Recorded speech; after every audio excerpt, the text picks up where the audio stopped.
खबर देंगे। Election commission ने इस्लामाबाद में बलदियाती इलेक्शन मुलतवी कर दिए हैं। यह फैसला महफूज किया गया था जिसे कुछ देर बाद सुनाना था और अब यह फैसला सुना दिया गया है। इलेक्शन कमीशन ने इस्लामाबाद में बलदियाती इलेक्शन मुलतवी कर दिए गए हैं। कुछ ही देर कबल यह फैसला महफूज किया गया था और अब यह फैसला बाकायदा तौर पर सुना दिया गया है। इलेक्शन कमीशन ने इस्लामाबाद में बलदियाती इलेक्शन मुलतवी कर दिए हैं। इलेक्शन कमीशन में इसकी सुमात हुई है और इलेक्शन कमीशन की जानिब से फैसले को महफूज कर लिया गया था जिसे अब सुना दिया गया है। इलेक्शन कमीशन ने इस्लामाबाद में बलदियाती इलेक्शन मुलतवी कर दिए हैं। अहम खबर है बलदियाती इंतखाबात के हवाले से जो कि इस्लामाबाद में होने थे। इलेक्शन कमीशन ने इस्लामाबाद में बलदियाती इलेक्शन मुलतवी कर दिए हैं। इस्लामाबाद हाई कोर्ट की जानिब से इलेक्शन कमीशन को डायरेक्शन दी गई थी इस केस को सुनने की और अब सुमात के बाद यह फैसला किया गया है। वकार सैयद इस वक्त हमारे साथ मौजूद हैं। जी वकार, यह फैसला महफूज किया गया था और अब सुना दिया गया। जी बिल्कुल, इलेक्शन कमीशन ने जो बलदियाती इंतखाबात के निकात से मुतालिक फैसला था वो मुख्तसर फैसला जो है वो सुना दिया गया है। मुख्तसर फैसले में जो इलेक्शन कमीशन ने कहा कि जो इस्लामाबाद के जो बलदियाती इंतखाबात हैं उनको जो है वो मुअख्खर कर दिया गया है, जबकि उसके अलावा जो इस्लामाबाद के बलदियाती इंतखाबात थे वो 31 दिसंबर को शेड्यूल थे और आज जो वफाकी हुकूमत की जानिब जो अशर और साफ थे उनकी जानिब से जो है दलाइल दिए गए थे और उसमें ये इस्तदा की गई थी कि जो वफाकी हुकूमत है, जो जिले इंतजामिया है, उनकी जानिब से कहा गया कि जो आबादी है इस्लामाबाद की वो ज्यादा है, लिहाजा जो यूनियन काउंसिल्स की तादाद जो है वो बढ़ाई जाए। जिसके बाद जो वफाकी हुकूमत है उन्होंने एक नोटिफिकेशन जारी किया और उस नोटिफिकेशन के बाद जो है वो जो यूनियन काउंसिल है उनकी तादाद 101 से बढ़ाकर 125 की गई थी, जबकि इसके मुकाबले में जो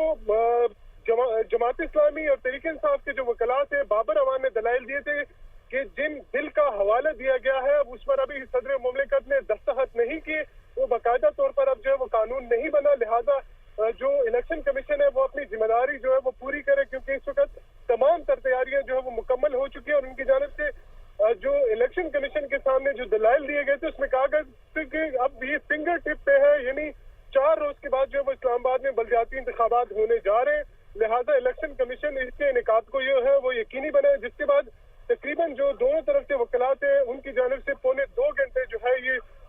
जो दलाइल जो है वो दिए जाते रहे, जिसके बाद ये फैसला महफूज किया गया था। 1 बजे ये फैसला सुनाया जा रहा था, लेकिन ये फैसला 35 मिनट की ताखीर से जो है वो सुनाया गया और इलेक्शन कमीशन ने जो मुख्तसर फैसला सुनाया उसके मुताबिक जो इस्लामाबाद के बलदियाती इंतखाबात थे तो वो जो है वो मुअख्खर कर दिए गए हैं और इसके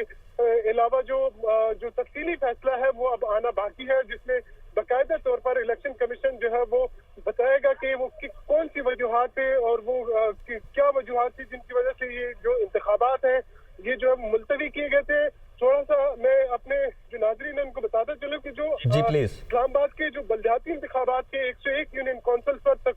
तमाम तर जो तैयारियां हैं वो मुकम्मल हो चुकी थी और इसके अलावा जो पाकिस्तान तहरीक इंसाफ, मुस्लिम लीग नून, जमात इस्लामी के जो उम्मीदवार थे वो बड़ी तादाद में इसमें जो है वो शिरकत कर रहे थे और 31 दिसंबर को जो है ये पोलिंग होनी थी, लेकिन उससे कबल जो है वो वफाकी हुकूमत ने एक नोटिफिकेशन जारी किया जिसमें अचानक बताया गया कि इस्लामाबाद की जो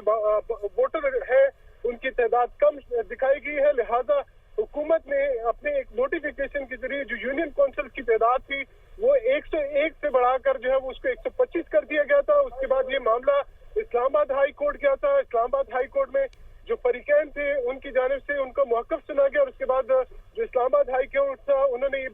जो है ये मामला इलेक्शन कमीशन के सुपर्द किया था और इलेक्शन कमीशन इससे कबल जो एक नोटिफिकेशन हुकूमत की जानिब से निकाला गया था उस पर 100 मोटो जजमेंट भी जो है वो जारी कर चुका है, जिसके मुताबिक जो सुप्रीम को जो हुकूमत का नोटिफिकेशन था जिसमें जो यूनियन काउंसिल बढ़ाई गई थी उसको यकसर जो है वो मुस्तरद किया गया था। ताम ये मामला इस्लामाबाद हाई कोर्ट में गया, वहां से ये मामला जो है वो जो इलेक्शन कमीशन में और ये इस डायरेक्शन के साथ आया कि इलेक्शन कमीशन वफाकी हुकूमत और जो दीगर दरख्वास्त गुजार है उनके मौक़िफ़ को सुने। आज इलेक्शन कमीशन ने ये समाअत जो मुकर्रर की थी, 5 रुकनी जो कमीशन है उसने तकरीबन 2.25 घंटे इस मामले पर जो है वो दलाइल सुने, जिसके बाद ये फैसला महफूज किया गया था और जो मुख्तसर फैसला सुनाया गया उसके मुताबिक जो इलेक्शन है उसको जो है वो मुअख्खर कर दिया गया, लेकिन इसमें किस वजूहात पे और जो तफसीली फैसला है वो अब आना बाकी ठीक है। अच्छा वकार, ये बताइएगा कि इलेक्शन कमीशन की जानिब से पहले जो नोटिफिकेशन विफाकी गवर्नमेंट का था उसको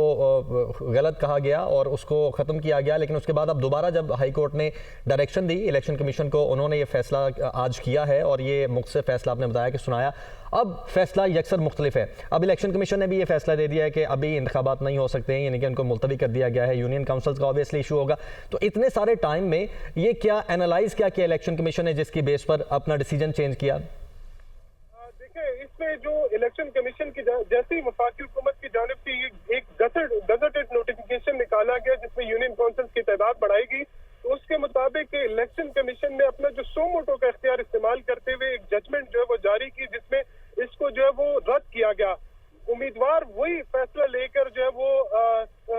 इस्लामाबाद हाई कोर्ट गए और इस्लामाबाद हाई कोर्ट में वफाकी हुकूमत भी इसमें जो है फरीक बनी, जहां पर उनकी जानिब से ये मौक़िफ़ अपनाया गया कि जो जिला इंतजामिया थी उनकी जानिब से जो रिक्वेस्ट की गई थी कि जो इस्लामाबाद की जो हकीकी जो आबादी है उसकी रिप्रेजेंटेशन इन हल्का बंदियों में नहीं हो रही, लिहाजा इसको ठीक है।